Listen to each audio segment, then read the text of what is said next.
Welcome to That's Hell You're Walking Into, a podcast where my friend Ben and I try to reach the root of the Nasuverse. I'm Sara, and this is Ben. Hi. This is a different intro. Yes. This is an offshoot of The Gorge. It's kind of like a demo episode, because we currently have a goal on our Patreon right now at $200 a month. We will do this once a month, and it's kind of like, Ben, what would you call this format? It's kind of like a primer to the Fate universe. Right. Because I've only ever watched Fate Zero and Fate Stay Night. Right. But there's like a lot. Did you know there's a whole lot more than that? There's like a ton of Fate content. There's so much. And I don't know anything about it, but Sara does. Alright, disclaimer. I have approximate knowledge of many things in the Fate franchise. There are a lot of things I know extremely well. There are many things that I don't know that well at all. That's okay. I literally don't think anybody on the internet, except for this one Tumblr user, who I might actually link in the episode description, their name is Lance, and they are the only person certified in North America to handle radioactive Fate lore. You should go check them out. I'll give a link to them in the doobly-doo. Because they might be the only person on planet Earth, now that I think about it, who has extensive encyclopedic knowledge of the Fate franchise. Yeah. So instead, I have taken, and I might include this in the next intro if we ever get around to it, I have taken this caveat. I'm going to be wrong. Like that's the nature of Fate, is I'm gonna be wrong. It's gonna happen whether you like it or not. Like, somebody would be like, you got that wrong. And be like, I know. I didn't know it at the time, but I know now. I'm okay with that. So any subsequent episode of That's Hell You're Walking Into will have a corrections section at the end of every episode. It will be the bit at the end where I go, and hey, by the way, I got that wrong last time. Because I'm going to do that a lot. Because there's a lot of, like, really, like, hard science and high fantasy shit all combined in this world. So it's just kind of like, I hope you have your glossary handy, because that's the only way that you're going to be able to parse any of this. So we're going to see how it goes. That being said, I think I know enough to be able to navigate this and at least give Ben a good primer. Ben, a man who knows only what Fate Zero and Fate Unlimited Blade Works, and like the first 2 hours of Fate Extra, yeah, maybe, before you gave up. I didn't get very far because okay, so here's the reason why we're doing this is that kind of like Kingdom Hearts to you, where I consumed way more of it than you. Yes. And we can do our What the Hell Is episodes about it, whenever something new comes out. The problem is that, like, it's not that I am not a fan of Fate, and I realized this today. It's that most of the mediums that Fate presents itself in are things that I just bounce off of. I can't do gotcha. A rock, paper, scissors simulator? Yeah, like, I can't do gotcha games. I can't. I've tried 3 different gotcha games based on 3 different things that I adore, and I can't do it. I know. Which is a shame, because I actually think Grand Order is pretty good. We'll get to it, but I actually really like Fate Grand Order.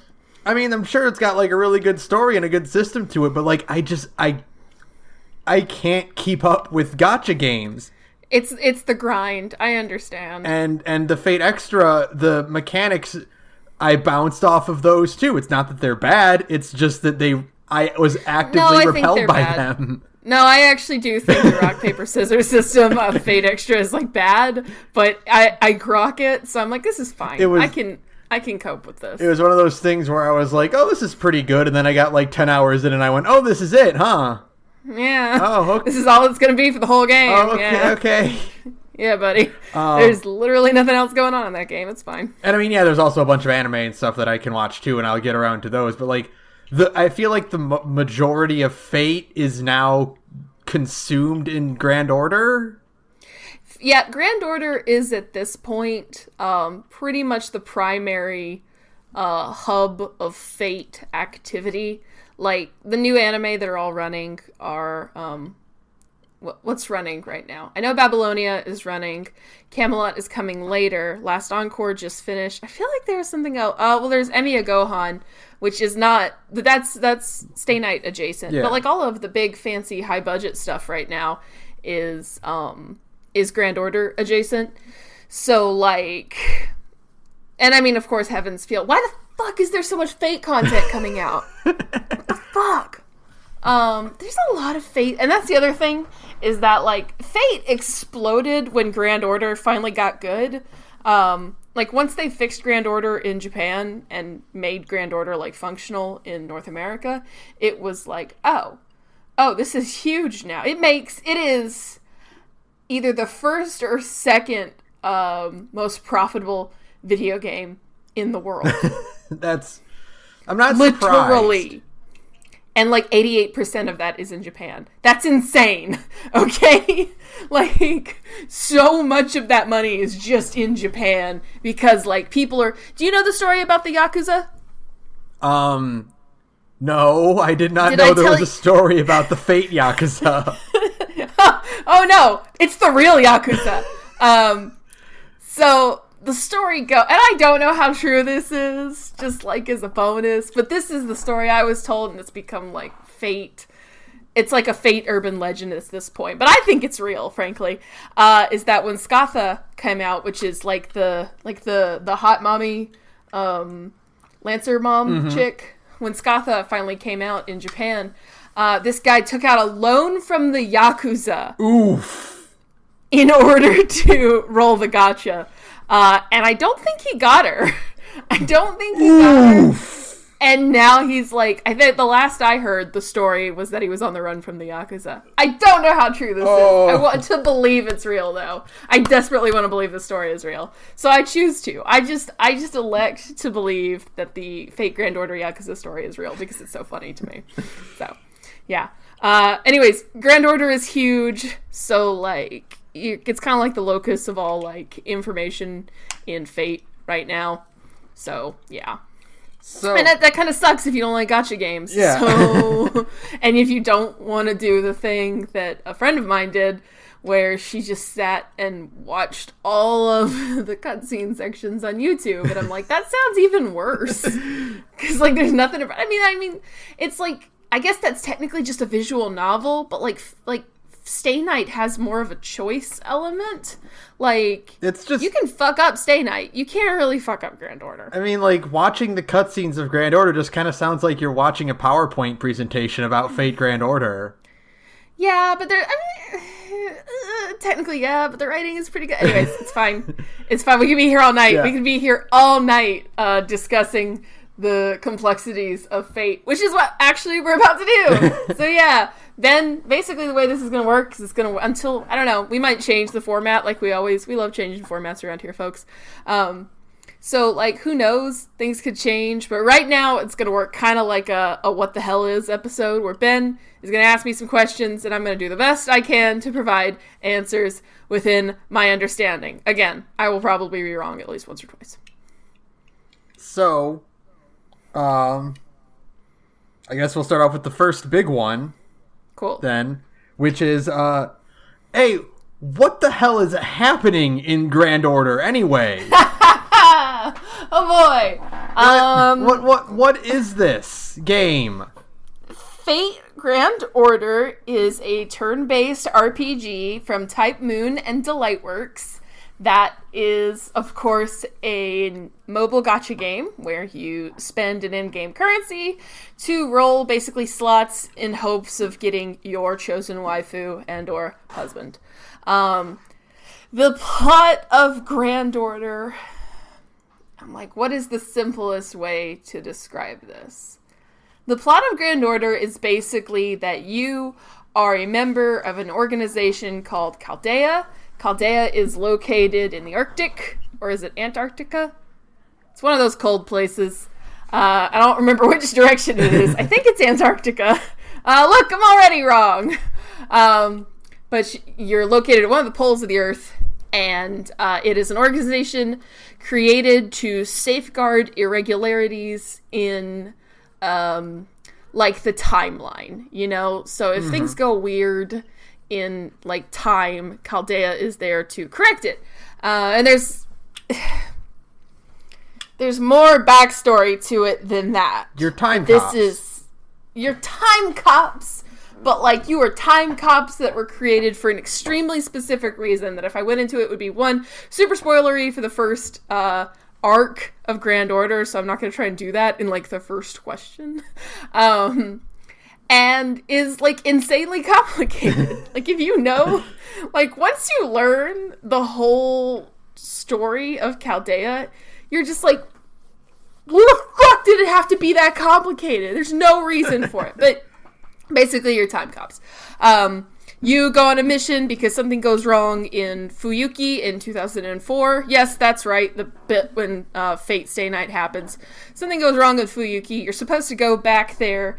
And as you go back there, an explosion goes off inside of Chaldea. Just as you shift to the past. And you and your Kohai, who is a girl named Mash. Yeah, like mashed potatoes. Mash Kirilight. You were both transported back in time. Mash merges with a serpent spirit that is also a spoiler. And you basically have to correct the irregularities in time. But hey, surprise, while you were there, that explosion killed all of the other masters at Chaldea and most of the staff. And killed the body of the current head of Chaldea, which is a lady named Olga Marie Animasphere. There's a lot of stupid names in Fate, y'all. So Olga Marie's body, but her soul or / spirit gets it's called ray shifting, which is when you're sent back in time. Gets ray shifted back to 2004. So she has no body to go back to. She's basically freaking out the entire time. It's pretty... What happens to Olga Marie is incredibly grim. Because she basically... there's, like, obviously what happens... And this isn't spoilers. But, like, one of the staff in Chaldea did the explosion. And he's a traitor. And he's part of this whole other group called Goetia? Goetia. Or no, Goetia. I don't actually know how to pronounce that. Anyways, he's a traitor, and he basically, like, destroys her soul, but the way it works is that, like, she's basically dying forever for, like, eternity, and it sucks.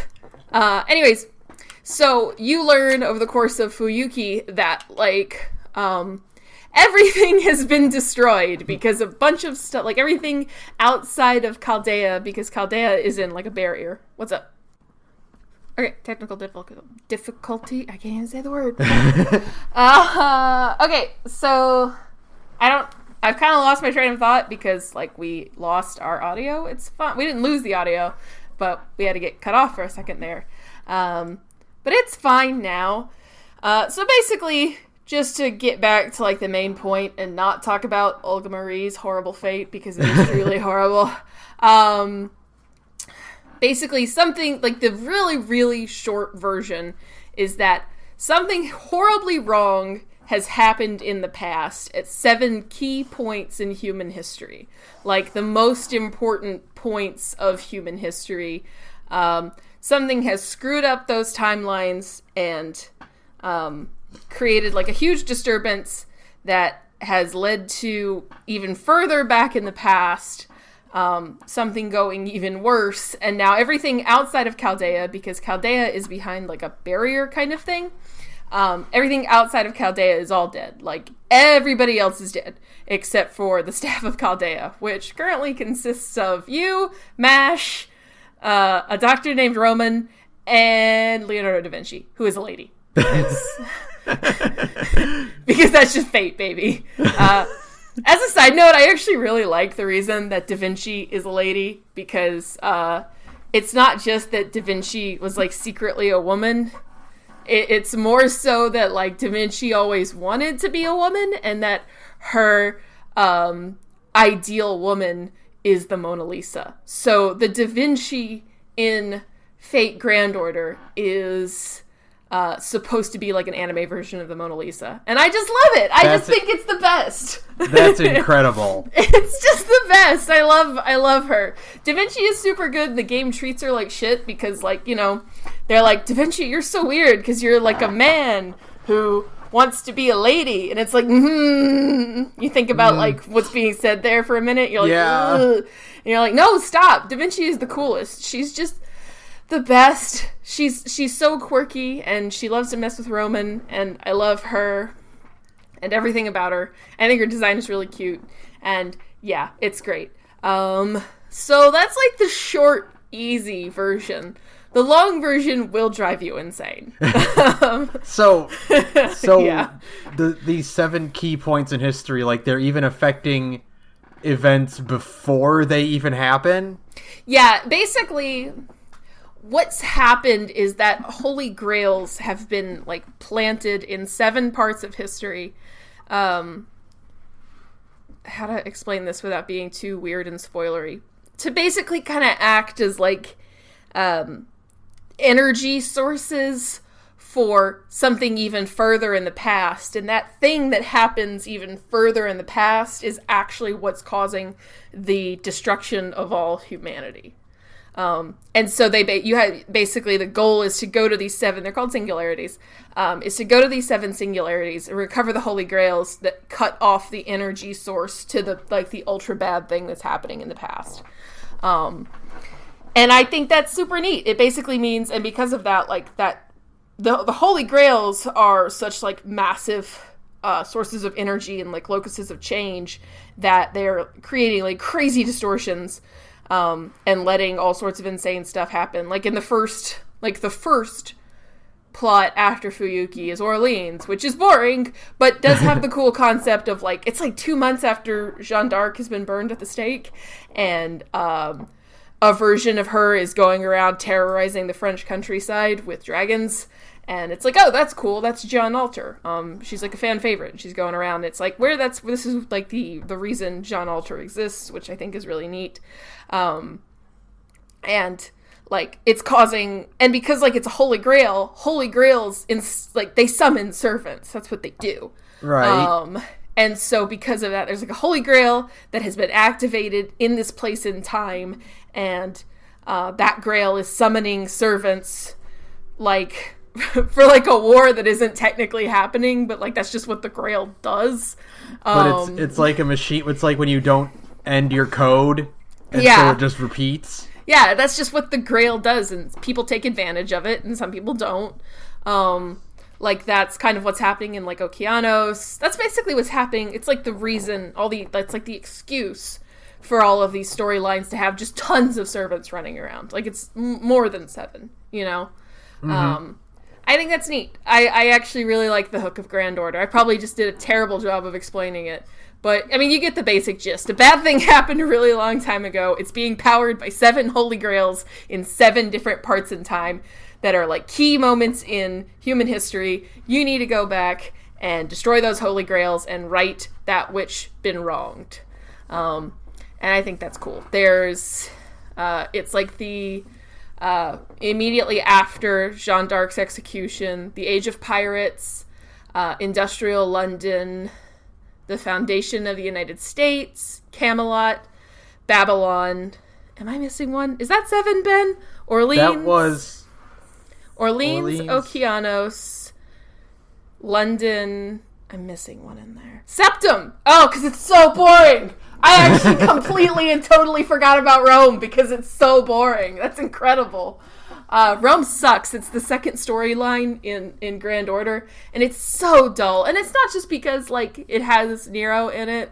I mean, that's part of the reason why I hate it so much, is because I really dislike Nero. But also, just, like, Nero isn't even utilized well. Like, I have friends who do like Nero, and they don't even like Nero in Septum, because, like, it's not really how she normally acts, but it's still, like, really annoying for me. Like, it still grates on my nerves. Mm-hmm. But, like, if you're a Nero fan, even then, it's just like, this isn't Nero. This sucks. So nobody is happy. Nobody is happy. Because I'm stuck. And plus, it's just boring. It's just boring. There's just a lot of talking, and none of the I mean, most of Grand Order is talking, mind you, but none of the talking is interesting, and you're just like, God, this sucks. And then you get to Okeanos, which is immediately after Septum. It's like, oh wait, this kicks ass. There's this game is good, actually. Holy crap! I actually love these characters. I actually forgot for a minute that I really like the characters of Fate. Because, like, in Okeanos, it's mostly about how much Francis Drake rules, which is great, because Francis Drake is one of the best characters in the franchise, who is also a lady in this, but, you know, just assume if I'm talking, cool. if I'm talking about it like a male historical figure, there's like a 75% chance that it's a lady now. But I like this one. I like this one mostly because it's like sort of implied in it. I don't think it's actually canon, but I love the implication that Francis Drake is actually Queen Elizabeth. Like, her and Francis Drake swap places, and that's why. So, like, the actual Francis Drake is off in England ruling as Elizabeth, and the cool lady pirate is Queen Elizabeth, calling herself Francis Drake. Oh, that's so cool. I know. I don't think it's actually canon, but Extra kind of implies that, and I just think that's neat. I choose to believe it's real. That's awesome. I know, I love it. She's just the best. She's got a big scar, and her men love her. She's got a cool boat. We love pirates, you know? Such a good arc. I wish I could, like, maybe I would have stuck with Extra more if she could be my companion instead of Nero. Fucking Nero. Yeah. Yeah. I know some people, I like Tamamo. Like, I think Tamamo is fine. I don't think she's great, but, like, she's not that bad either. But, like, I really dislike Nero. And, of course, I love Archer a lot. So it's fine. Like, I had a great time with Extra because of that. I was like, I'm loving this. So maybe it's just that she picked the wrong servant, man. I don't know. So yeah, that was a tangent. That's the plot of Grand Order. It's fine. From there, it goes completely off the fucking rails, and there's a ton of, like, stuff being thrown around. And like I said, the actual true story behind, like, why Chaldea exists is insane. Oh! Although I will tell you my favorite part of that history that somebody told me, because I haven't actually gotten to this point in my own playthrough of Grand Order, so this could be totally wrong, but I think it's right, is that the reason... So, like, this is an alternate timeline again, of course. Right. Like, it's not a sequel to Zero, Stay Night, and Hollow Ataraxia. That's its own thing. It is an alternate timeline, and one of the diverging points in the timeline is that Shiro didn't fight in the Fuyuki War. The founder of Chaldea did, and he won. And him getting the Grail in the Grail War is actually what gave him the resources necessary to make Chaldea what it is now. I think that's cool. That is pretty cool. It's very interesting. It's like... That's a neat little... A lot of things kind of, you know... That's one of those big moments. Of course, it's the big moment in the Fate franchise because it's literally where it all started. Right. So things kind of tend to be like, hey, this is the moment where everything changes. It makes sense. That's why, oh, don't sneeze. Don't sneeze on recording, Sarah. Okay. That's why Apocrypha is also technically the Fifth Grail War, but it's a different kind of Fifth Grail War because, again, the Grail was moved. Yeah, so there you go. Okay. Did that make sense? Yes. That was really rambling. You are time travelers trying to set the timeline right. Yeah. Because there's 7 grails that popped up throughout history, and they are fueling a horrible, catastrophic event in the past. Yeah, there you go. Okay. Cool. Okay, that leads me to another question. Sure. What's a holy grail? A holy grail, this one's easy. A holy grail is just an infinite source of mana. It's a philosopher's stone. It is a philosopher's stone. There's more to it, of course. But I mean, like, the simplest version is that the holy grail, the greater grail, Yeah, see, this is what I mean by there being more to it. The Greater Grail is an infinite source of mana. The Lesser Grail is just the thing that holds the Greater Grail. It's what stores all the mana and allows the Greater Grail to be summoned. In the first 3 Holy Wars, the Greater Grail was exactly what you think it was. It was a golden cup. And that's the thing that all the mana was stored into, and eventually the winner, whoever was the last man standing in the Grail War, would you get to use that cup to, like, summon the Holy Grail, you know? Like, the actual Greater Grail. And then in the last 2, that Lesser Grail, they decided, the Ainsburns, who created, like, the cup version of the... I really wish that this was on video too, because I do a lot of gesturing when I'm talking right now, and it's not getting across. The Ainsburns created the original vessel for the Holy Grail, and originally it was like the cup.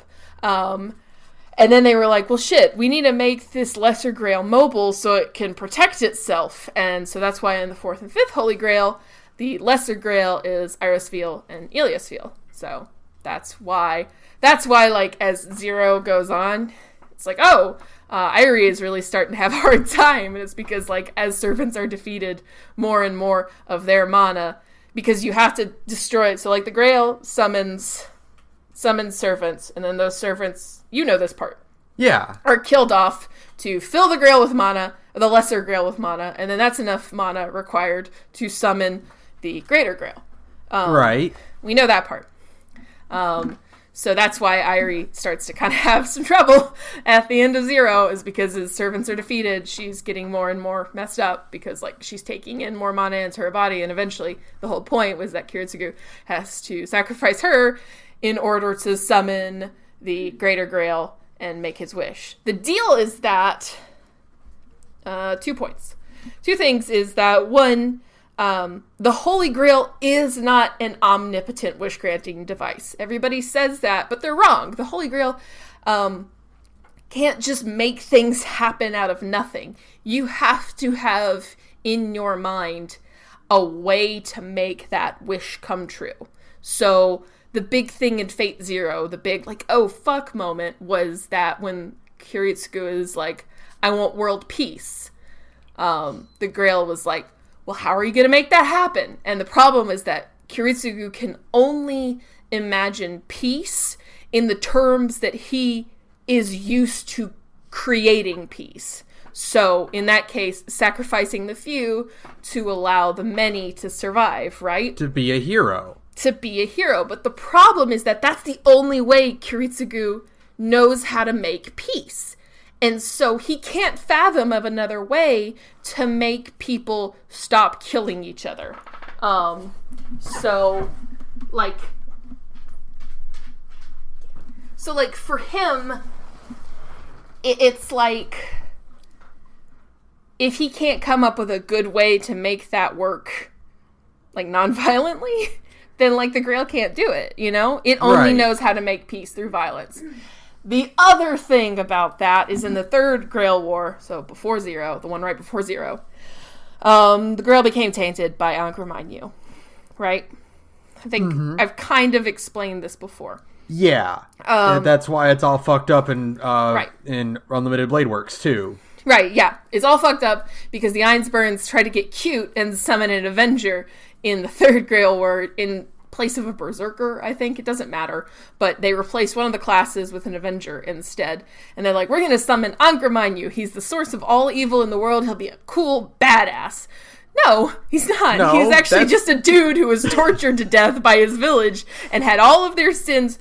So, like, they basically used him as a literal scapegoat. They took this guy and they were like, you are going to be our whipping boy. And all of the guilt we feel for being bad people, because in the Fate universe, people are inherently evil.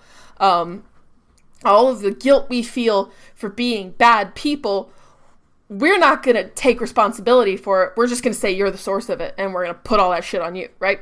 Mm-hmm. And so they basically tortured this guy for his entire life until he died. And it was a really long time. It's horrifying.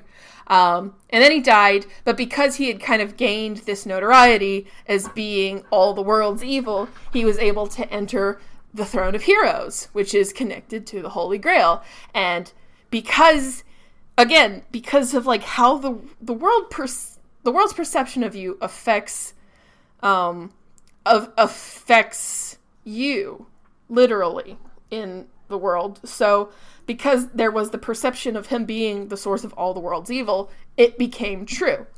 So he enters the Throne of Heroes and essentially just corrupts the Throne of Heroes and thereby corrupted the Grail. So after that, the Grail only knows how to grant wishes through destruction. It cannot physically grant a wish in a positive way anymore because of the influence of Angermanu. So it goes from being the Dragon Balls to being a monkey's paw. Yeah, basically, yeah. But like the Dragon Balls can do like actual literal impossible things to a degree. I know that Shenlong has his own rules as well. But yeah, like it's the same concept where you have like all of this power to do a thing, but now you can't do it without it causing harm because of what happened before. And as a result, there's literally never actually been a winner of any Grail War. No one has ever actually won the Holy Grail War. And yet they keep trying. And then they keep trying. That's the other neat thing, though, is that it's a ritual. It's on a timer. After they set up the first one, like 150. I think it's 150 years before Fate Zero. It's either 150 years before Fate Zero or it's 150 years before the third Grail War. Either way, doesn't matter. They set up the ritual. Back then it was the Matos, the Tosakas, and the Ainsburns. I just coldly blanked out on that. So, Ilya's parents, the Matos, so technically like Sakuro's family, and the Tosakas, that's Ren's family. So they all set up this Grail War, and then they invited 4 more people to be like, hey, come join our crazy fucked up party so that we can try and summon the Grail, because we're trying to reach the root. That was the whole point originally of the Grail War. They were like, we're going to try and reach the root, which is like the source of everything. We'll get to the root later if you want to know. Basically, the short version is that the root is everything. It's like it is the record of everything. It's where if you want to learn some shit, the goal of all mages, technically in the Fate universe, is to reach the root. A lot of them don't anymore because they don't care, because they want to be powerful, because people are inherently evil. That's the whole point of Fate. So like, they invited all these people, and then they basically set it on a timer so that every 60 years the Grail War is gonna happen. So then, Sara, I hear you ask, why is Fate's Day Night only 10 years after Fate Zero? I'm glad you asked that, Ben. I'm assuming it's because something got fucked up. It's mostly because the ritual wasn't complete, and so, like, that mana never got spent all the way, and so there's still, like, a ton of mana, like, built up inside of the Greater Grail. And so, after all the sludge poured out into Fuyuki and melted it, there was still a ton of mana left over, and it was just like, it built that mana back up really quickly, and then at 10 years, it was like, well, time to go again. It's like, oh, okay. So it was totally unplanned. Nobody expected it. So yeah, that's why the Fuyuki Grail War happens. That's the short version. So because the Fate's Day Night era is the divergent point, like, the Grail is always corrupted, no matter what, series you're in. Right. Yeah, basically, unless they decided to make a Fate series about, like, the first and second Grail Wars, then the Grail is basically always corrupted. Yeah. It's always been fucked up. So, which I think, again, it's interesting. It's just like, it's kind of speaks to, like, one of the component themes of, like, the series is, again, like, the inherent badness of people and how, like, they still probably deserve better things. I think that's interesting. So, yeah. I like it. I just think it's so cool. I love all the lore of Fate so much. So this wasn't on my list, but I just thought of it. Sure. Is there like an in-universe reason why Stay Night is the divergent point, or is that just the one that the writers picked because that was the one that came first? I think it's just the one that came first. There might be an inter-universe. Why am I having such a hard time with that one? There might be an in-universe reason, but I'm not aware of it. I think it is just that, like, if you say, like, you know, Fate Apocrypha is an alternate version of the Fifth Grail War, people are like, ooh, that sounds interesting. You know? So I think that's just why. It's like, it's a thing that people recognize, so it's a good, like, jumping off point. Mm-hmm. So that's probably why. Maybe there's another reason. I don't know. I don't think so. Also, this one is on my list. Yeah. So does this also apply to Emiya Gohan, or do we just kind of don't worry about that one? Don't worry about that one. Don't worry about that one. Everything's fine in Emiya Gohan. Everybody's having a good old time. Why is everybody alive? Why are these characters not trying to kill each other? Don't worry about it. We're having fun. So that's just straight up don't think about it. Don't worry about it. Okay. Why does Lancer have a job? Don't worry about it. Ku works at a meat market, and that's fine. You know, he hangs out with Taika. They cook. They play volleyball. They make really yummy looking food all of the time and make me hungry every time I watch that show. Don't worry about it. It's cool. Okay. It's fine. So everybody's happy. So all these series are basically connected by that divergent point, right? By the fact that they all lead up to Fate Stay Night and then they branch off. So like, yeah, Grand Order is that, and I know Extra is Extra's a whole different beast. Yeah, Extra is like basically the same, but the moon is a computer. More than that, but like, so in Extra, like, everything is the same actually in Extra until the 1970s, and then for some reason that I don't think ever gets explained, the amount of mana in the world just starts dramatically decreasing, and it kind of starts this downward spiral because mana is like this, like, lifeblood of everything. So it starts this, like, downward spiral. So at the point of Fate Extra, which is several years in the future past Fate Stay Night, I think, like, 20 years. So because the Rin in that one is Rin's Tosaka niece. Yeah, Rin's niece, so it's got to be way after that. Yeah, because that Rin is 16 or 17, so yeah, it's like 20-30 years after Stay Night. And so, like, and then, yeah, also the moon is a computer put there by aliens, and it's like the ultimate supercomputer that knows everything. Don't worry about it. It's a completely huge monster. I love that. I love Extra, but boy.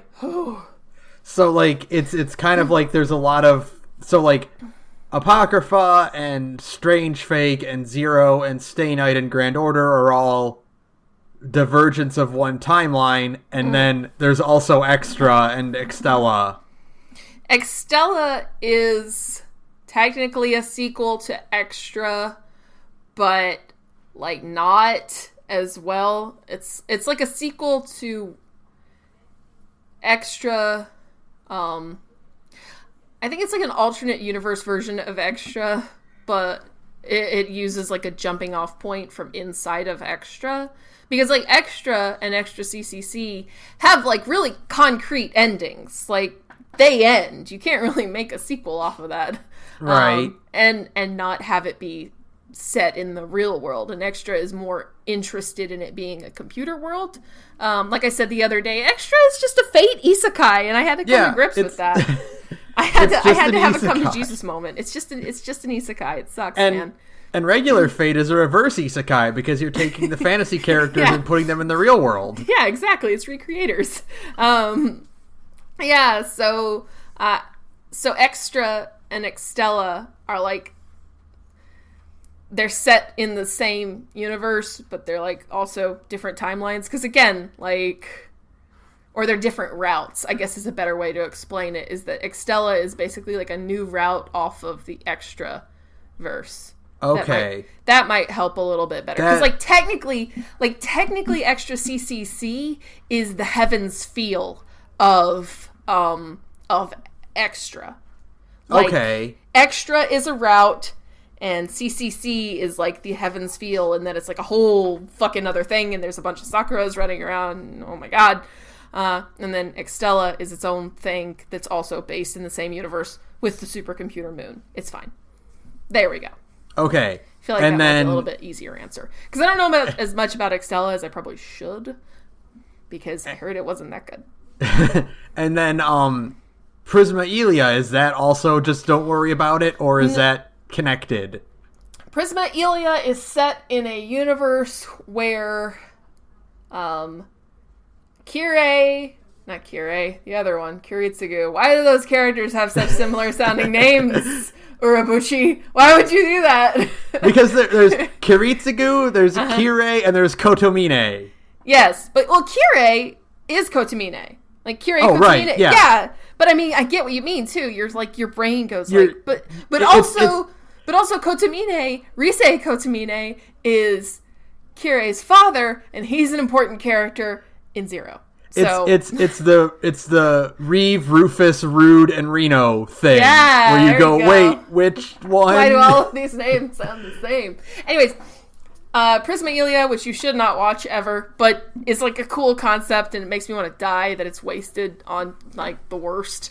Is basically Kiritsugu and Airi like saw the Grail War, and they said fuck all of that, and they just kind of like picked Elia up and like left, and like they go traveling and leave her in the care of those other two homunculi, Lazerit and Sella, the ones who get murked super hard by Gilgamesh, and it sucks because they're cool.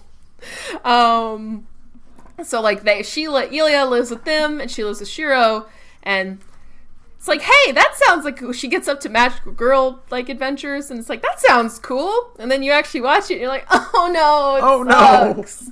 It's creepy. I tried to read the manga because like the manga is like slightly better, but it's still pretty creepy. And you can put the manga down when it gets too gross and like recharge and come back. Skip past it really quickly. But like it is like Prisma Elia, the anime, is way more just like an ecchi fan service show with underage girls, which sucks. Like straight up, like it is. Like, it is a step away from porn.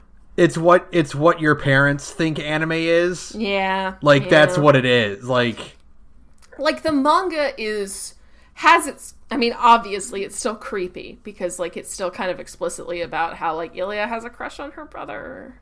But it's downplayed to like a degree that you can kind of just like hold your nose and read it, because there's still some like cool stuff happening. Like the art's pretty good, and Shiro is cool. Oh, by the way, Prisma Elia is also fucking bonkers too, because it is an alternate timeline with an alternate timeline inside of it.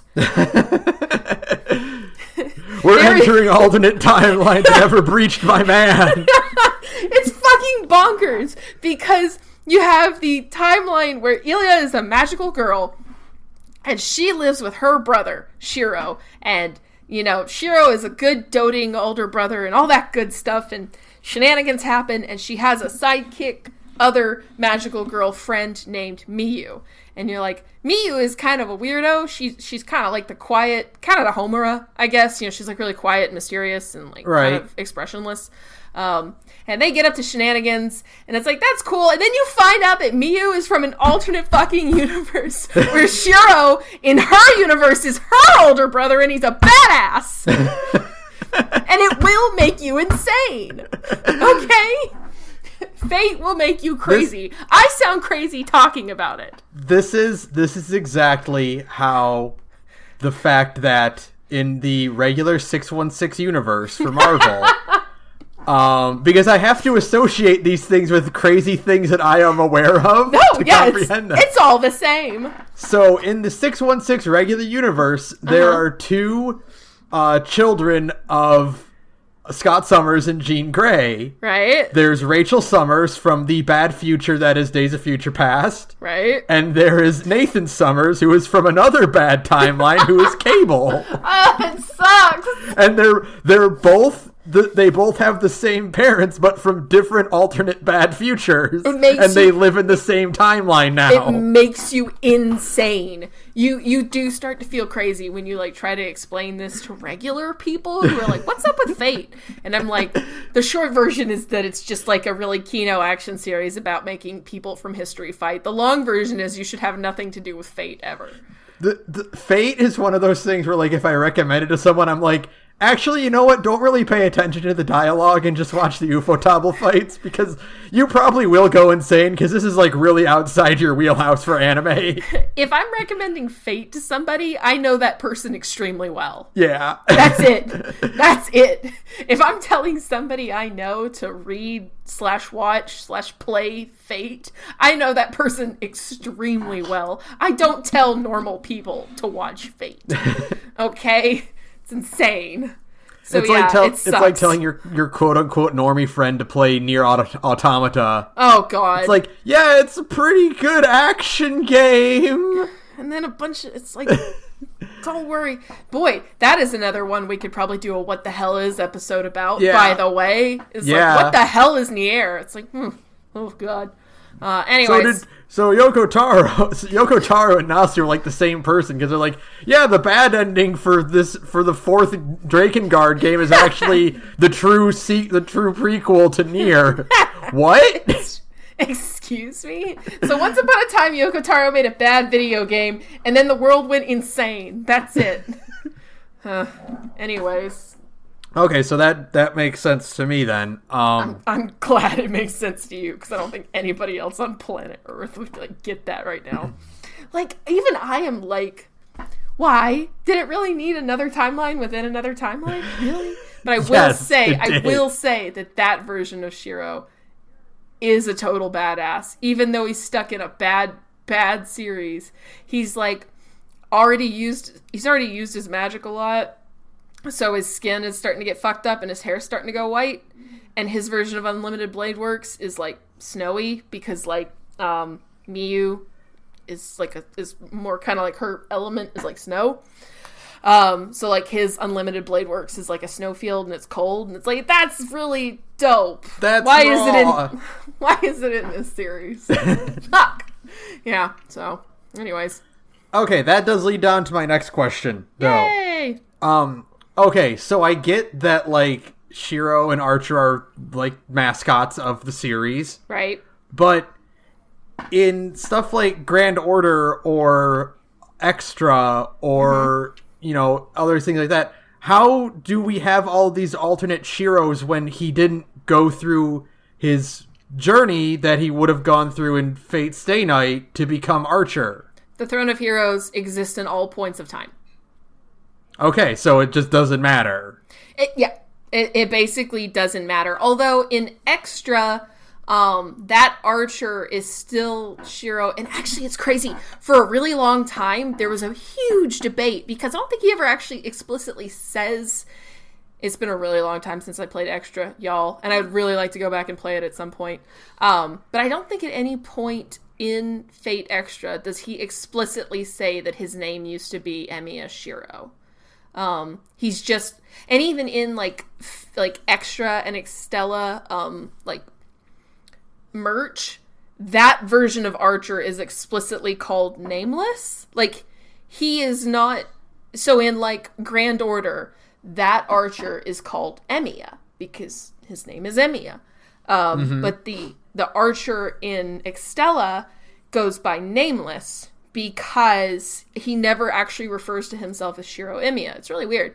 And so for a really long time, there actually was a debate, like, was this Archer actually Shiro? And it's like, yes, of course it's still Shiro, because the backstories still basically match up. But, like, Extra Shiro or Extra Archer doesn't really have the same degree of, like, absurd self-loathing that, like, UBW Archer has. So there was, like, some debates, like, no, this is a different guy. And actually, Base Ufotable came through, and so there's there are those shots in UBW of like older Shiro when his skin's gotten darker and his hair's gone white, right? Right. And he's before he dies and becomes Archer, right? Right. And he's in like a desert town, and he's wearing like the cool flak jacket, and he's got his like head wrapped up and stuff. Yeah. That's the same outfit that basically Emiya is wearing in his ending of CCC. So it's like the most absurd pull. Because CCC came out years before UBW, the anime, right? So the implication then is that the Extella Archer is not Shiro after becoming Archer, but a version of pre-Archer Shiro? No. They're basically, it's the same person. But like, for a really long time, people didn't think that he was like Emiya Shiro because like he just never said the name, and they kind of had like, he acts a little different. But then the thing that confirmed it was the fact that Ufotable used the same older Shiro design that CCC did, and basically said, these are the same people. Like, okay. Yeah. That might have been a little bit more complicated than it needed to be. But basically, like, the confirmation is there that, like, these are all the same people. But all of that to say, good God, the Throne of Heroes exists at all points of time. It can pull heroes from, like, anything. Okay. And in Grand Order, because of their summoning system, it can pull, like, fictional characters and shit, too. It's okay. Weird. Yeah. All right. So I have one more big one. Okay. And then I have a few more smaller scale ones. Woohoo! So how do you become a heroic spirit? Well, before the Grail was corrupted, it was basically just like notable figures in history. Anybody who could be considered a hero. People who made like a big mark and were like heroic figures in human myth. And who were usually debatably like real. Like, of course, King Arthur, I'm not really sure if King Arthur was real or not. He probably wasn't real, but I know that some English people are like, yes, he was. No, he probably wasn't. But so, like, you could be, like, debatably real, and you made, like, a mark on history, and you were, before the corruption thing happened, like, generally a good person. So, like, Artoria, Alexander the Great, Gilgamesh, like, those people are, like, heroes, Right. And that's really all it takes, is you don't really get to, like, you don't really agree to join the Throne of Heroes, you just kind of become a servant. Like, because it's not like the Alexander the Great that took part in the war is a copy of Alexander the Great. Right, it's just a manifestation of him. Right, he has been recorded in Akasha, the records of everything. He's just been recorded, and now he is something that can be withdrawn from the Throne of Heroes to be used in a Grail War. The only exception being Artoria, because she never actually died. She is perpetually stuck at Camlin until she gives up her hunt for the Grail, which I think we've been over before. Yeah. So, and, maybe we'll go over that again sometime if somebody's like, wait, what? Yeah. Yeah. That's why she has to eat, and why she can't go spirit form, by the way. It's because she is not actually technically a spirit. She is just the person who is super, super strong because of Grail mana. But yeah, no. And then that was before the corruption. Then after the corruption, basically any notable historic figure can get in. Like, the corruption allowed things like villains and anti-heroes. That's why Gilles de Rais is in Fate Zero. That's why technically Medusa, she's considered like a villain or an anti-hero of history. That's why, like, how Medusa and Medea get in, because they're both not considered good people, but they got in because the corruption allowed them in. And so it like opened the gates for all kinds of cool servants to get in. And again, in Fate Grand Order, that is expanded even further. I don't know the details of exactly how the summoning system in Grand Order works. There's an actual hard science explanation for it, and somebody told it to me once, and it was extremely hard science, and I was like, Wait, there's actually like a scientific Yeah, there's it's like a computer system kind of thing in Grand Order that summons servants. They call it the Fate system. Of course. Of course. And that's technically what you're rolling in the gacha is actually you are using the Fate system to summon servants. Like that is their explanation for why the gacha exists, is you're using a computer system to pull servants. Okay, that makes sense then. It's kind of neat. Okay.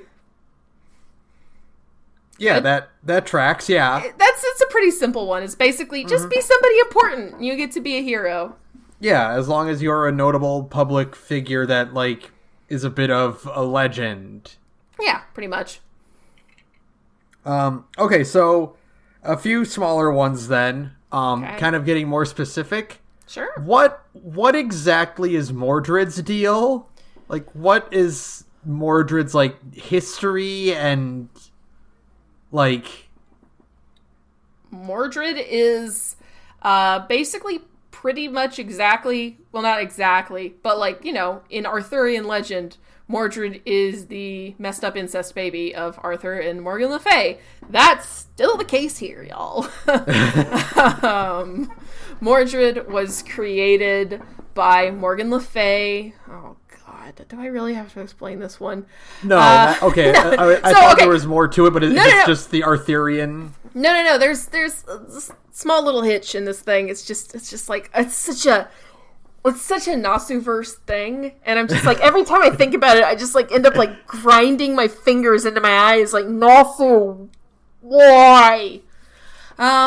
So basically, I don't know if you know this, but King Arthur is a girl in Fate Stay Night. And so but King Arthur was still married to Guinevere in the past. That's Lancelot's whole thing, is that Guinevere and Lancelot were fucking around with each other. And so but King Arthur is a lady and can't make heirs, right? Right. So Merlin was I can fix that, and gave Saber a you-know-what, a ding-dong. Some dangly bits. Yeah. Because wizards have no sense of right or wrong. Especially Merlin. Merlin is a character in Fate. He is, according to Fate Grand Order, half human and half incubus, which just, yep, okay. That explains why that was his go-to. That was his go-to. So yeah, and then basically, Morgan...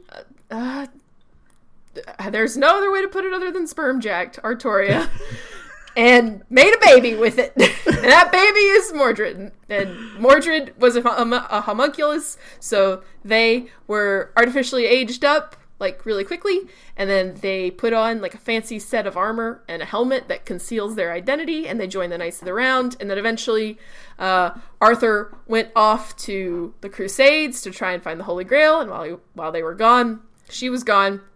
This is almost exactly how it was in Arthurian legend. Artoria goes off, and then Mordred, who's been told their whole life, hey, you're the rightful king, you're the heir to fucking Camelot, and that's what Morgan told them their whole life. And at one point, Mordred was I want to be king, and Artoria was no, you don't have what it takes to be a king, and basically just rejected her son, and that made Mordred a little angry. And so then Artoria left, and Mordred was fuck you, I'm gonna be king anyways, and split the Knights of the Round, took a bunch of knights to be part of their rebellion, and rebelled. And that's literally the fall of Camelot. Mordred is directly responsible for the fall of Camelot. Yep. Awesome. Amazing. Awesome. Still one of my favorite characters in the franchise. Literally just the coolest character ever. Everything they do just kicks ass, okay?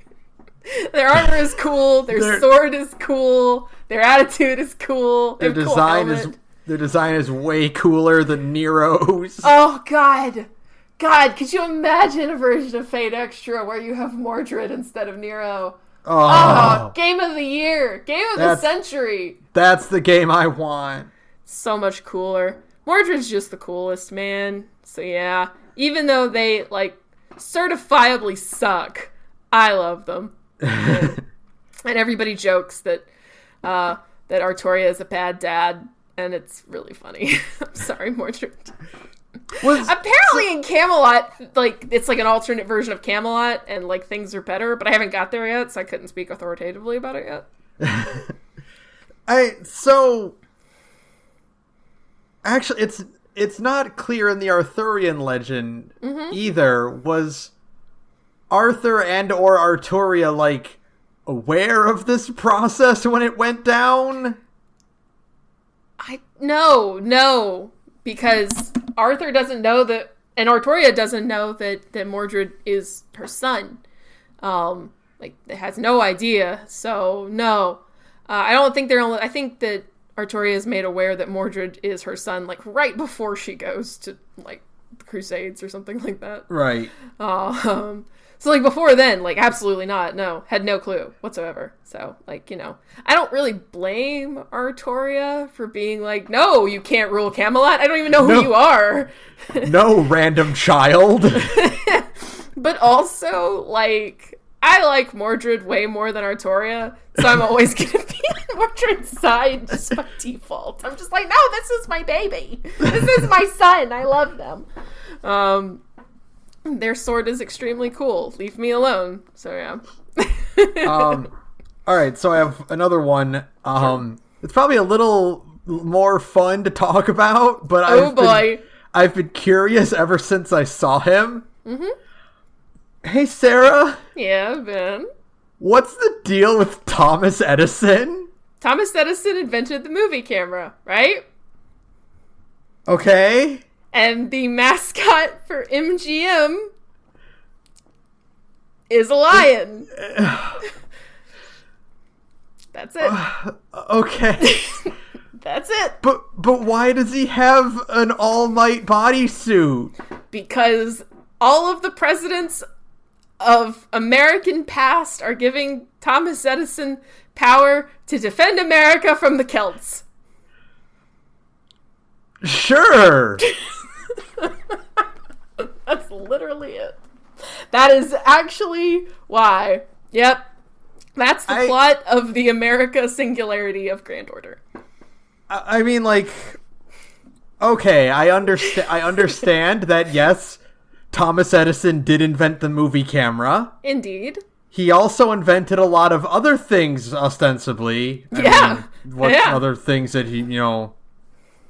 But I don't know if that means he invented the movie studio MGM. No, he did not. I think that would be more in the lines of, like, a director. Nope. Thomas Edison invented the movie camera, and so he is a lion because MGM. I mean, I understand their logic. I'm not criticizing necessarily. I'm just saying the correlation is kind of stretched. It's a whole hell of a lot more than 7 degrees of separation. I'll definitely give you that. I mean, like, yeah. That would be like God, I don't even know how to put this, like, in a good way. That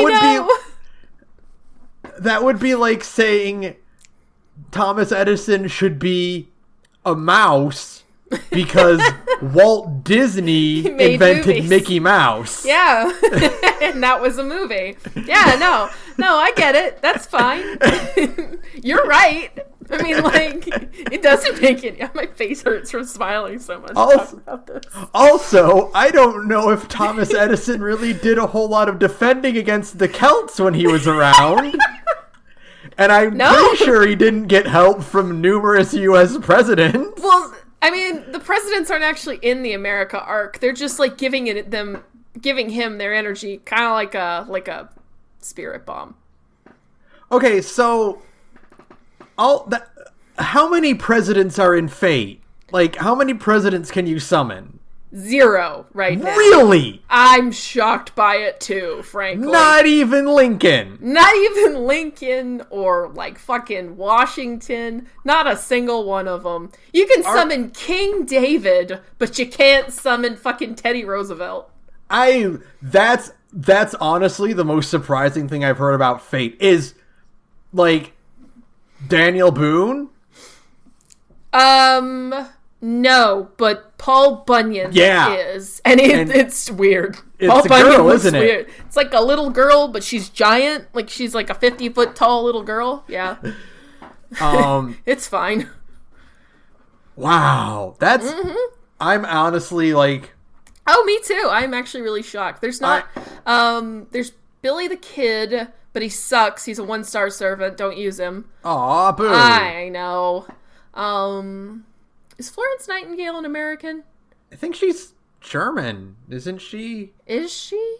I don't know. Florence Nightingale is a berserker who kicks ass. You're like I would say more European, but like I mean, granted, yes, America is a young country. We're only 200 years old, but like, you know, they've got Sherlock Holmes, right? They've got 1800s era characters. There are.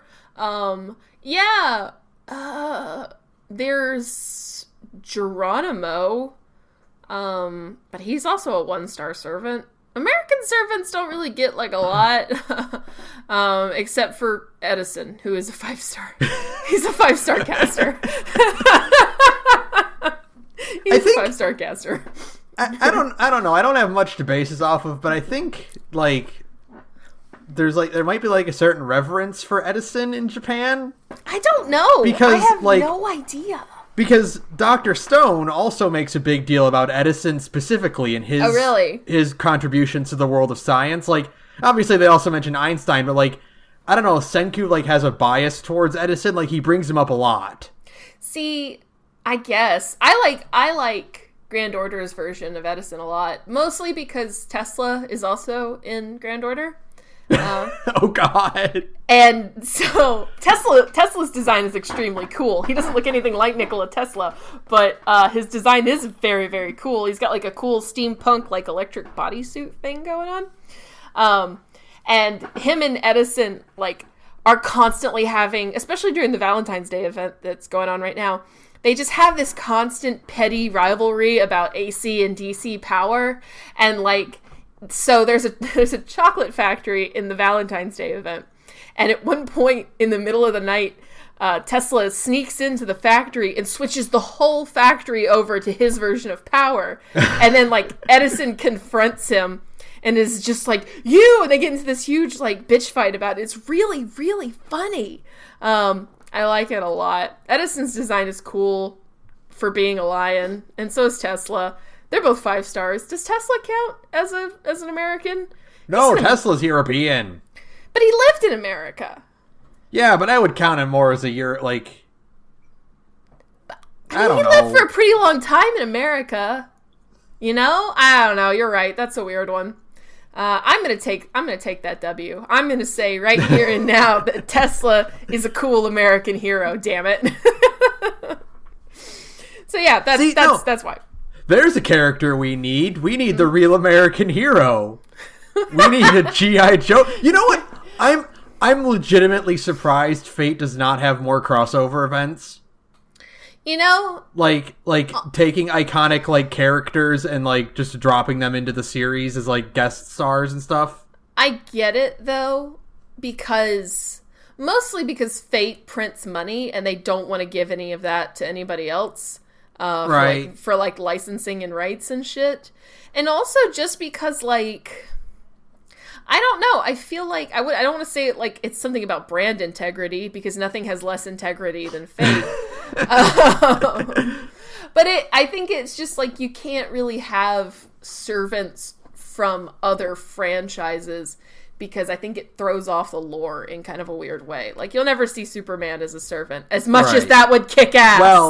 Well, you know, unless a miracle happens and he enters the public domain. Then maybe. Then you might actually see Superman as a servant. Superman, I saw somebody once class Superman out as a ruler, and it made so much sense, I just lost my mind. That does make a ton of sense, honestly. They said his noble phantasm is called They Shall Join You in the Sun, and it's a support noble phantasm where it powers up all of the other servants in your party. And I was like, oh, that's such a good idea. That's wrong. It's such a good idea. It kicks so much ass. It's never going to happen.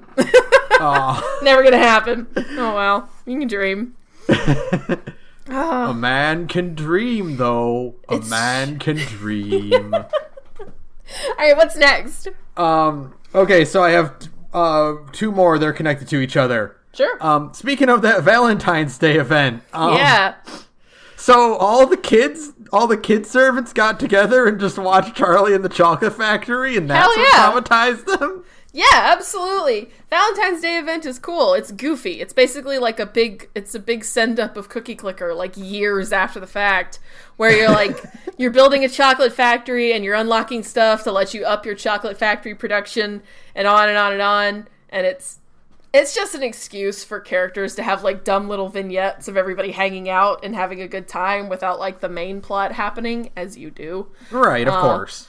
And it's just fun. It's cute. I really enjoy it. I'm actually having a lot of fun with it. It's not nearly as useful as the Da Vinci Roulette, because the Da Vinci Roulette just gives you so much shit, and I wish it would come back. I did not grind it enough when it was ongoing, because I got back into Grand Order, basically, with 4 or 5 days before Da Vinci was over, and I was like, it won't be that big of a deal, I'll be okay. And then immediately after Da Vinci was over, I was like, god damn it, I should have grinded Da Vinci more, because there was so much good shit in it, and I'm realizing it now. I'm like, I was a fool. I could have come away with so many more like friend points and fucking prisms and like ascension materials and all that stuff that now I've got to grind for like a pleb. I could have just like rolled a roulette until I got everything I needed. I'm like, damn it, I'm so stupid. I should have done it more. Oh well. It'll fine. Come back. It'll come. Yeah, that's the problem, is it takes forever for events to come back around. The extra CCC event, which is the one with where Emiya Alter is like a big thing. He's in 2 events. One is not an event. There's one story thing that he's in it, and he's like kind of in it at the very end. He's not like a big part of it. It's like, damn it. He's a big part of CCC, but see, it's weird. CCC is a plot important thing, but it's a temporary event. And it's time sensitive. So like, if you aren't playing at the time, then like, you're gonna miss it. The only way I'm gonna be able to watch CCC when I get caught up to the plot of NA Grand Order is I'm gonna have to watch it on YouTube, because the CCC event isn't coming back until like next year. So I have to wait this whole time to get it back. But it's like, it's not just like goofy fun times like most of these events are. It has like an actual for real plot, and is like part of the canon, you know? That's weird. It is I don't like when they do that. I hate it. So it makes no sense to me. Like, it should have been just a regular part of like Epic of Remnant. Which is like the filler episode. So there's the first part of Fate Grand Order is the initial singularities. And it ends in like the big final boss thing. And then that ends. And then there's the Lost Belts, which is like the second season of Grand Order. But in the middle of that was like a bunch of filler episodes called Epic of Remnant. And that's where like Shinjuku, like all the really kind of like fun, like when the writing gets really, well, the writing allegedly gets like super, super good in Camelot and just like stays like firing on all cylinders from then on. But the stuff in Epic of Remnant is apparently like really, really good.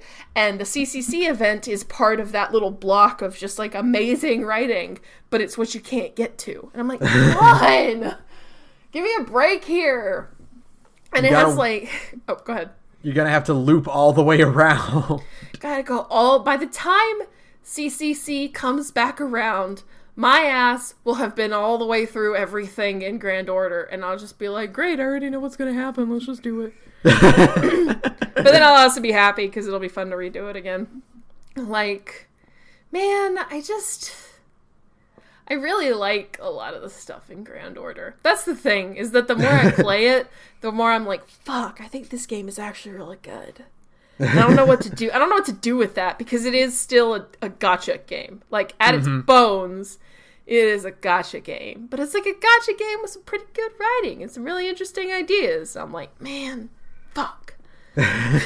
Shit. Now I gotta pay attention. Yeah. Damn it. I literally skipped through like 65% of the cutscenes in Septum. That's how bored I was. I could not tell you what happens in Septum. If you put a gun to my head, I could only tell you. That was so bored, dude. I was so bored. And the crazy thing is that so little like plot important shit happens in Septum that like I paid attention to the last handful of scenes of like the entire Singularity, and I was like, well, I know what's going on. The rest of it I just skipped out entirely. I'm just like, I feel fine. This is fine. So yeah, that's fuck. I'm so glad it's not bad anymore. I'm so glad it's not bad anymore. It is really funny though, because I'm in London right now, and it's really, really obvious that London came out at the same time that Apocrypha was airing in Japan, because like a ton of the important characters in Apocrypha are important characters in Grand Order. In the London event of Grand Order. Like Mordred is there, Jack the Ripper is there, Fran is there. It's like, that's that cross promotion, baby. I'm like, y'all, I see what you're doing. But it's fine. You fortunately get rid of Jack very quickly. I don't know if you know this, but if you roll for Jack during the Valentine's Day banner, the FBI actually does come kick down your door and shoot you right there. Doesn't matter if your mom's in the room. They'll just boot down your door and just like put a hole in you. Hate to tell you that, y'all. I think Fate, there's a lot of really like gross designs. Like, let's be real for a second. There are like a lot of really gross designs in Fate because, of course, you know, otaku culture deserves to be wiped off the face of the planet. But I think Jack is probably the worst it's ever been. There's a lot that's really bad, like Abigail Williams. Oh, that's an American servant. Abigail Williams, the little girl who started the Salem witch trials. She is a servant. Yeah. She gets a pretty design for her final ascension, but like the stuff she has before that is pretty good. So like you can swap your kit. Like if you don't like an ascension outfit, you can swap back to like an old one. Oh, that's good. Yeah, thank God. And so like Abigail's earlier ones, those are fine. But like all of Jack's are bad, and it's just everything about Jack's character just sucks. It's the worst it's ever been. It's very creepy. It's very not good. Extremely creepy, bad, not good, bad. We don't like it. We hate to see it, actually. But yeah, no. I got off on a tangent there. I really like Grand Order so far now that I've gotten back into it. So I'm really glad that like some of the people in all my various and sundry chat rooms were just like twisting my arm being like, get back into it. I'm like, okay, fine, I'll do it. Oh, now I'm having fun. So it's fine. I like Fate. What was the other question? It's related to that one, which is by kids, how young are these kids? Because I need to know how young some of these servants are. I haven't gotten to that specific scene with all the kids watching the movie yet. But I mean, like, there's kid servants. There's Abigail Williams. There's Jack, unfortunately. Elia becomes a servant, I think twice over. I think you can get magical girl version of Elia, and I think there's a demi-servant version of Elia. I'm not sure, though. And then there's like a few other ones, like there's a younger Alexander the Great. Hans Christian Andersen has the body of a child, but has a dude's voice. It's really weird. Yeah. It's funny though. He's actually a really likable character, and it's not like a like a fan servicey character. He's just like he looks like a little kid, but his design is like one of those very smart looking little children. With like big glasses and like a bow tie and all that stuff. Right. But he has like an adult voice, but it's like a cool adult voice, not like a deep Japanese kind of Japanese guy voice. Like he's not voiced by fucking Norio Okamoto. It's like a dude's voice. And the deal is that because he's Hans Christian Andersen, he wrote stories for children, so he manifested as like a child. But he still sounds like a man. So like he's a kid. There's a few others. There's a pretty Wu, oh god, how do you say this one? Wu Zetian is a Chinese empress. She's an assassin. She gets a bad design. She might be worse than Jack in terms of design, but Jack is just the creepiest of them all, just for like everything else going on with her character. But she gets a bad. And then I found out in the fucking Strange Fake manga, because somebody posted a picture of it in one of my chats. There's like a flashback that shows her, and it's her adult version, and she looks awesome. And it's like, I'm so tired of otaku culture giving me all of these young children in panties. It's bad. I don't like it. It's bad. I'm over it. I'm tired of it. Every time I see like a small child Fate design like that, I just immediately flash to that one, the bug girl in Berseria. Oh yeah! Oh man! And how she has the worst design ever in anything, and it's like a 7-year-old. And you're just they all just look like that. They all look like that. It sucks. It's like the true Monkey's Paw Fate Grand Order is every time you get a cool design like Hokusai, you get a bad design like Jack. Mm-hmm. That's it. That's what you're trading. You got a cool one for an extremely bad one. Fate designs are either really, really good or like god awful, or you're a 1 to 3 star servant, and then your design is just boring. Yeah, the only exception to that is Fate's Day Night's Assassin, which is just the most boring looking guy I've ever seen. Well, he's a 1-star assassin. There you go. All I ever think about is I think of 6 really, really cool servants in Fate's Day Night, and then I think, oh yeah, Assassin's also there. God, he looks so boring. He's generic swordman. Generic anime katana swordman number 42. It's like, thanks. But I mean, he's not the true assassin, so it's fine. Of course not. Yeah. The true assassin is in Heaven's Feel, and he's one of the cool assassin guys from Zero. It's cool. Yeah, so that's a really, really good design. That's a great design. He's got like the cool long cursed arm. You're like, yeah, I love it. They showed me a thing I like, so I clapped. Which is the truth of all gacha games, really, when you think about it. It's just, that's the thing I like. It's a thing I like. That's the thing, is that like, I acknowledge... We were talking last night about demi-servants, and I was like, yeah, it's just an excuse to get like Rin and Shiro and Sakura and Ilya and a bunch of other characters as like servants in the game. I acknowledge that that's just like a fan service thing, but like it's a cool fan service thing, so shut up. I don't mind. Yeah. Shut up. It's cool. That's the name of the game with Fate is shut up. It's cool. We can almost call this podcast that instead. Yeah, no. I love everything about Fate. I mean, like, not everything about Fate. We did just talk extensively about all of the extremely gross child designs in this franchise. But I love a lot of things about Fate, even when it sucks. Like, even when it's bad, it's good. It truly is hell that we're walking into here. You know? That's the truth. Thank you for taking me on this journey to hell. Buddy... The ride never stops if you're a Fate fan. The Fate ride never ends. I would like to get off of Mr. Kanoku Nasu's wild ride now, please. Is there a skeleton character in Fate? Is there a skeleton character in Fate? King Hassan has a cool skeleton, like, skull mask thing. He kind of looks a little skeleton-y. He's cool. I like King Hassan. He is cool, but there's no just, like, it's a skeleton. There is no just straight up, it's a skeleton like in Chrono Cross, which has an actual playable skeleton. Well, now Fate knows what it needs to do. God, that would be cool though, right? I would love an actual playable skeleton. It's like, yeah, this is what I was remembered for being, a skeleton. It's the guy from the what's that fucking Edgar Allan Poe where they brick the guy up in the wall? Oh, the casket of Amontillado? The casket Amontillado. Yeah. That's all he's known for, is being a skeleton. Yeah. They summoned him. Yeah, there you go.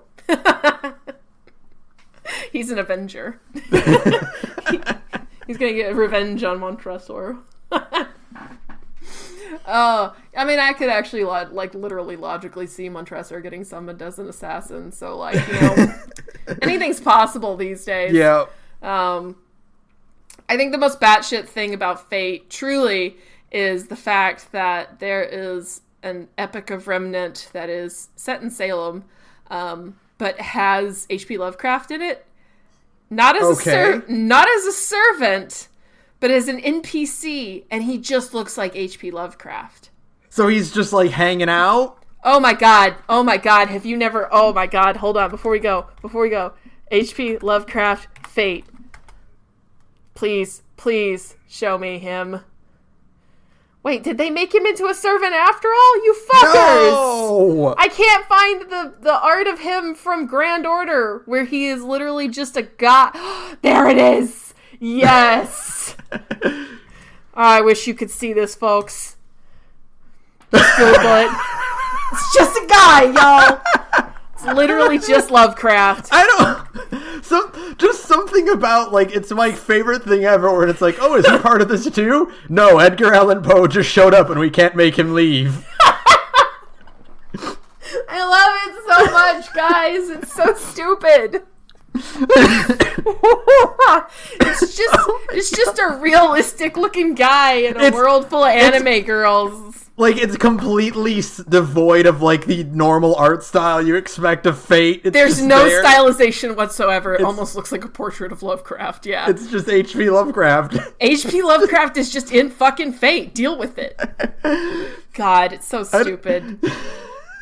That's how... And then Mordred comes up to him and is like, that's a nice cat you have there, Mr. Lovecraft. What's his name? And that's why he doesn't get to be a servant. That's why, and that's also why we're going to end the podcast here before somebody goes and Googles H.P. Lovecraft's cat's name. Don't do it! God. Oh, God. Yeah. All right, well, this was a lot of fun. I'm glad you liked it. I really enjoy doing this. I love researching for it. I love just listening to other people talk about Fate. I did a lot of reading leading up to this. I just really, really like the Fate. Like, world building is extremely good.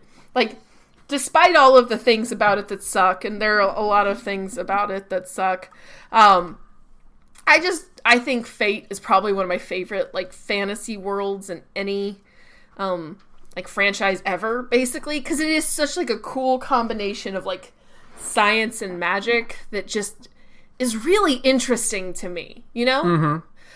It's one of my favorite concepts is people treating magic just like science. Right, yeah. And Fate does that a lot, and I think that's really cool.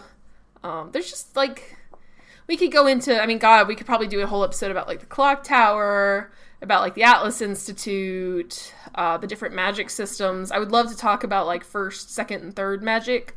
I think it goes all the way up to fifth magic now, but I'm not sure. That's definitely one you should never quote me on. But, like, capital M magic. Like, there's a difference between, like, magecraft and, like, magic. I would love to talk about that extensively. Heaven's Feel comes out in Japan. Third part of Heaven's Feel comes out in Japan next month. So, I mean, we could talk a lot about, like, Heaven's Feel, about the stuff that happens just in Stay Night in general, like, adjacent Stay Night questions. Right. There's, like, just the cool thing about Fate is that, like, we literally could probably never run out of content for this podcast. As long as they keep making it. As long as it keeps making money and it has no signs of stopping right now, I'll keep talking about it because I just think there's a lot of really neat stuff in it. It has everything I like in a franchise. It's got like weird science systems and like cool magic. It's really like got cool combat and also a lot of tragedy, but also just like tons of really cool, hot characters. Yeah. And who I love. If we hit this quick enough, I could very well end up just doing like a whole episode of me going Emiya, because I love every version of Emiya, and I probably could just do a whole episode about that and everything Emiya adjacent. That would definitely be like a good topic. It's just, what's the deal with Emiya? All of them. Which Emiya? All of them. There's so many of them. We could talk about Kiritsugu. We could talk about the various Emiya and Emiya Alter and Shiro Emiya and that one guy in Apocrypha who everybody thought would be a Shiro and then isn't a Shiro because it's a fake out because even Fate knows it. Like, even Fate knows it. They're like, this guy's name is Amakusa Shiro, and he's got the eyebrow squiggle, and everybody went, excuse me? And he's not. He's actually not a Shiro. And it's like, what the fuck? You can always tell if they got the eyebrow squiggle. Mm-hmm. It's like a way to be like, hey, you. But that was a way to throw people off. Anyways, we've been talking too long about this. This podcast could have been 6 hours long if you had asked more questions, but I'm glad you didn't, so thank you.